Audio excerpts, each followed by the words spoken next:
اعوذ باللہ من الشیطان الرجیم بسم اللہ الرحمن الرحیم وما من دابۃ فی الارض الا علی اللہ رزقها ویعلم مستقرها ومستودعها کل فی کتاب مبین صدق اللہ العظیم۔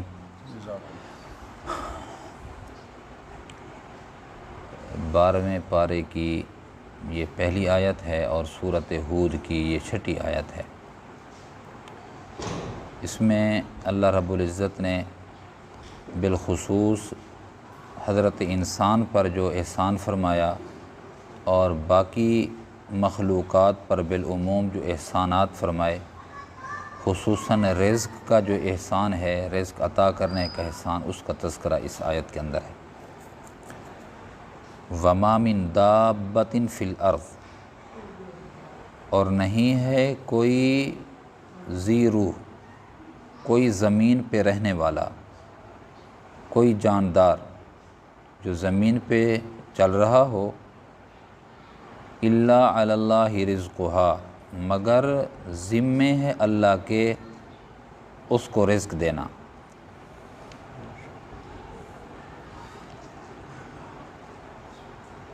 تو رزق کی یہاں پر ذمہ داری اللہ رب العزت نے اٹھانے کے متعلق بیان فرمایا ہے کہ جو ذی روح ہے، جس کو بھی رزق کی ضرورت ہے، اللہ نے اپنے ذمے اس کو اٹھا لیا ہے۔ اور حقیقت بھی یہی ہے کہ اللہ رب العزت ہی رزق عطا کرتے ہیں۔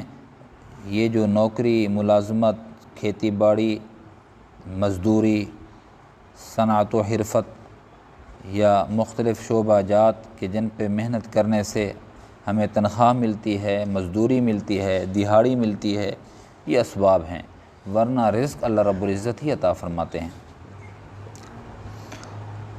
اور یہ لفظ اعلیٰ جو ہے، یہ لفظ اعلیٰ الا علی اللہ رزقها، یہ لفظ اعلیٰ دلالت کر رہا ہے کہ اللہ نے اپنے اوپر فرض کر دیا ہے کہ میں ہر ذی روح کو روزی پہنچاؤں گا۔ یہ اللہ نے اپنے ذمے فرض کر دیا ہے۔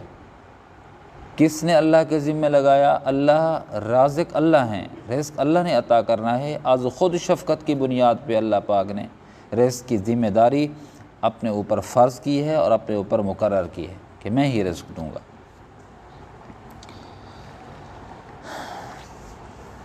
قرطبی میں ایک واقعہ لکھا ہے کہ کچھ لوگ قبیلہ اشعریین کے وہ مدینہ منورہ ہجرت کر کے آ گئے۔ ان کے ساتھ کچھ کھانے پینے کا سامان بھی تھا۔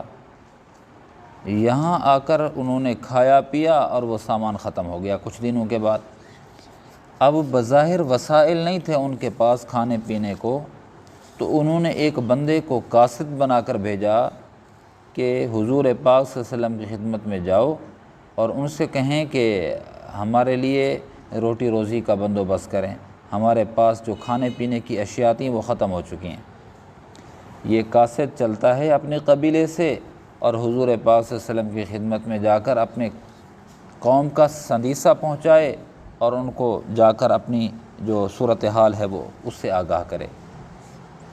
جب وہ نبی صلی اللہ علیہ وسلم کے حجرے کے قریب پہنچا تو اندر سے یہی آواز آ رہی تھی، وما من دابۃ فی الارض الا علی اللہ رزقها، کہ رزق کی ذمہ داری تو اللہ نے اپنے ذمے فرض کر دی ہے۔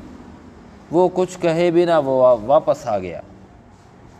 مطلب سمجھتے تھے، مفہوم سمجھتے تھے، اور حضور پاک صلی اللہ علیہ وسلم کے صحابہ میں سے تھے، کامل یقین تھا اللہ پر اور اللہ کے کلام پر۔ واپس آ گیا اور اپنے قبیلے کو حال یہ دیا کہ آپ کے لیے بندوبست ہو رہا ہے، کھانا آ جائے گا۔ ان لوگوں نے یہ سمجھا کہ حضور پاک صلی اللہ علیہ وسلم کو اس نے جا کر ہمارا سندیسہ پہنچایا ہے، ہمارا پیغام پہنچایا ہے، حضور پاک اس کا انتظام کر رہے ہیں، لیکن اس نے حضور تک اطلاع ہی نہیں دی تھی۔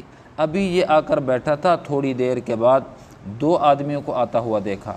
ان کے ہاتھ میں ایک بڑا دسترخوان تھا، تشتری تھی، ٹرے تھا، اور جس میں کھانا بھی تھا، روٹی بھی تھی، سالن بھی تھا۔ انہوں نے آ کر قبیلہ اشعریین کے افراد کو دیا کہ یہ آپ کے لیے ہے۔ انہوں نے ان کا شکریہ ادا کیا، کھانا کھایا، اور کھانا اتنی لذیذ تھا کہ رج کر کے کھایا، اور اتنی برکت والا تھا کہ قبیلے کے کھانے کے باوجود بھی کھانا بچ گیا۔ انہوں نے کہا کہ یہ برتن جو واپس کریں حضور پاک صلی اللہ علیہ وسلم کو، تو اس کے لیے بہتری یہی ہے، یہ بچ گیا ہے تو حضور پاک صلی اللہ علیہ وسلم کے ہاں پھر اس کو واپس کر دیں، حضور اس کو استعمال کر دیں گے، حضور کے اہل خانہ اس کو استعمال کر لیں گے۔ تو بندے کو بھیجا، 2 بندوں کو، کہ جا کر یہ جو برتن ہیں یہ دے آئیں اور حضور کا شکریہ بھی ادا کریں، ہم آ رہے ہیں حضور کی خدمت میں۔ یہ حضرات وہاں پہنچے اور قبیلے کے افراد بھی وہاں پہنچ گئے، حضور پاک صلی اللہ علیہ وسلم کا شکریہ ادا کیا، یا رسول اللہ بھوکے تھے، توشہ جو تھا وہ ختم ہو گیا، لہذا آپ کی مہربانی، آپ نے تو بہت مقدار میں کھانا بھجوایا ہے اور بہترین، نفیس اور لذیذ تھا۔ حضور پاک صلی اللہ علیہ وسلم نے تو فرمایا میں نے تو کوئی کھانا نہیں بھجوایا۔ انہوں نے کہا کہ ہم نے بندہ بھیجا ہے آپ تک، اور وہ آپ تک آیا ہے، واپس آ کر اس نے ہمیں یہ پیغام دیا ہے کہ انتظام ہو رہا ہے۔ تو حضور پاک صلی اللہ علیہ وسلم نے فرمایا وَمَا مِن دَابَّةٍ فِي الْأَرْضِ إِلَّا عَلَى اللَّهِ رِزْقُهَا، رزق کی ذمہ داری اللہ نے اٹھائی ہے، یہ اللہ کی طرف سے تمہارا اکرام تھا اور تمہاری مہمانی تھی، میں نے کچھ نہیں کیا، تمہارے رزق کا انتظام براہ راست اللہ نے کیا ہے، اور وہ یہی تھا۔ اسی طرح ایک اور واقعہ بھی لکھا ہے، حضرت موسیٰ علیہ السلام اپنی اہلیہ کو لے کر جا رہے تھے تو درد ذہ کی تکلیف ہوئی، سردی تھی، سامنے دیکھا پہاڑ ہے جس کو کوہ طور کہا جاتا ہے، وہاں پر آگ روشن ہے، یہ آگ لینے کے لیے وہاں چلے گئے، وہاں تو آگ تھی ہی نہیں، بیوی یہاں جنگل میں بیٹھی ہے اور خود کوہ طور پہ آگ لینے گئے۔ جب قریب پہنچے تو وہ دیکھا وہ تو اللہ کی تجلی تھی، اللہ کا نور تھا، اور اللہ ان سے ہم کلام ہوئے، اور اللہ نے فرمایا تمہاری یہیں سے تشکیل ہے، تو مصر جاؤ اور فرعون سے جا کر بات کرو۔ انہوں نے کہا کہ یا اللہ، میں اکیلا تنہا اپنی اہلیہ کو جنگل میں چھوڑ کے آیا ہوں، اس کی روٹی روزی کا انتظام کیسے ہوگا؟ تو اللہ رب العزت نے فرمایا تیرے ہاتھ میں ڈنڈا ہے، سامنے پتھر ہے، لگاؤ اس کو ضرب۔ جب ضرب لگائی تو پتھر ٹوٹا، اندر ایک اور پتھر، پھر اس پہ ضرب لگاؤ، وہاں ضرب لگائی، ایک اور پتھر تھا، اور اس پہ ضرب لگاؤ، جب اس پہ ضرب لگائی گئی تو اندر ایک جاندار تھا اور اس کے منہ میں ہرا پتا تھا۔ اور یہ بھی کتابوں میں آتا ہے کہ موسیٰ علیہ السلام کو اللہ پر تو ویسے ہی یقین تھا، مشاہدے پہ زیادہ یقین بڑھ جاتا ہے۔ جب انہوں نے دیکھا تو اللہ نے فرمایا کہ آپ اس کی آواز تو سنیں۔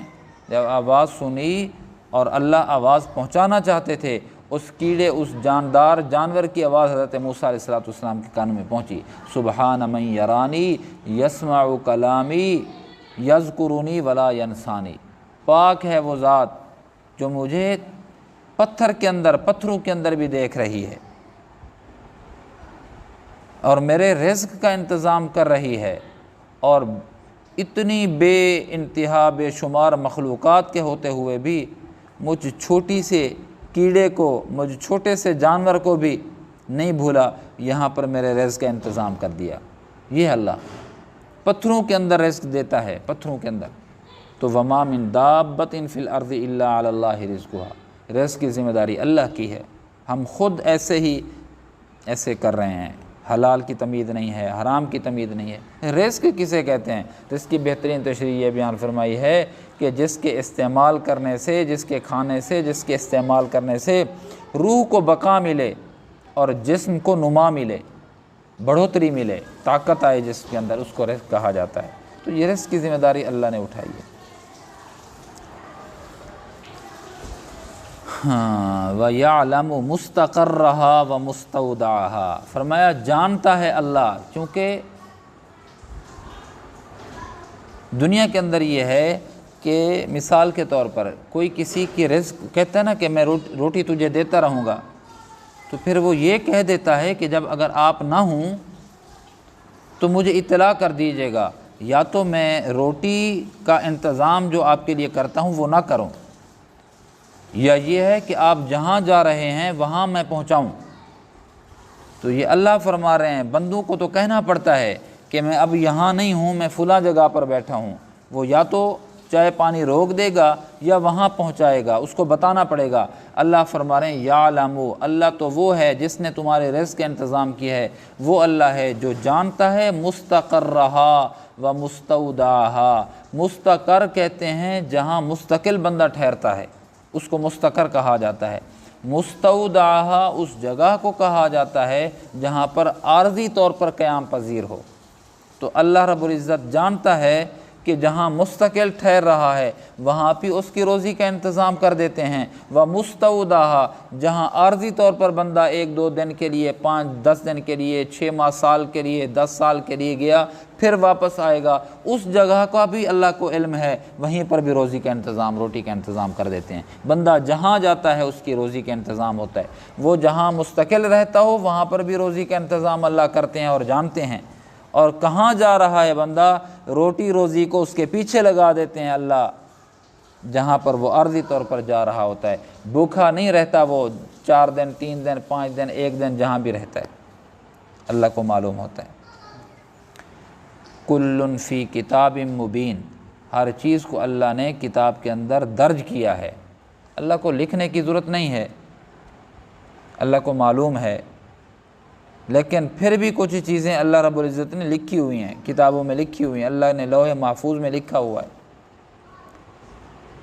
اور انسان زمین و آسمان کے بننے سے کئی ہزار سال، 50,000 سال پہلے، آسمان و زمین کے پیدائش سے پہلے اللہ رب العزت نے لکھ دیا ہے کہ اس کو کتنا روزی ملنی ہے، اس نے کتنا عمر پانی ہے، اور اس نے ایک موت کہاں آنی ہے، کس حالت کے اندر آنی ہے۔ یہ ساری چیزیں کتاب مبین کے اندر مندرج ہیں، لکھی ہوئی ہیں۔ جب ساری چیزیں اللہ رب العزت کے سامنے ہیں تو بندہ پھر غفلت اختیار کرتا ہے اور پھر حلال اور حرام کی تمیز نہیں کرتا۔ ہم تو اللہ کے غلام ہیں، اللہ کا غلام، اللہ اپنے غلاموں کو، آج تو دنیا کا جو مالدار آدمی ہے وہ اپنے نوکر کی روزی روٹی کا انتظام کرتا ہے، اس کو بھوکا نہیں سلاتا۔ ہم تو اتنے کریم اللہ کے غلام ہیں، وہ ہمیں بھوکا کیسے سلائے گا؟ اور کبھی بھی اس نے ہماری زندگی میں کم از کم کبھی بھوکا نہیں سلایا۔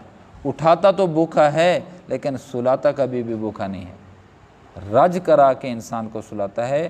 بعض دفعہ اتنی انسان کا پیٹ بھر جاتا ہے اس کو ضرورت محسوس ہوتی ہے چند قدم چلوں تو صحیح ورنہ بد ہضمی نہ ہو جائے، تو یہ مالک ہے۔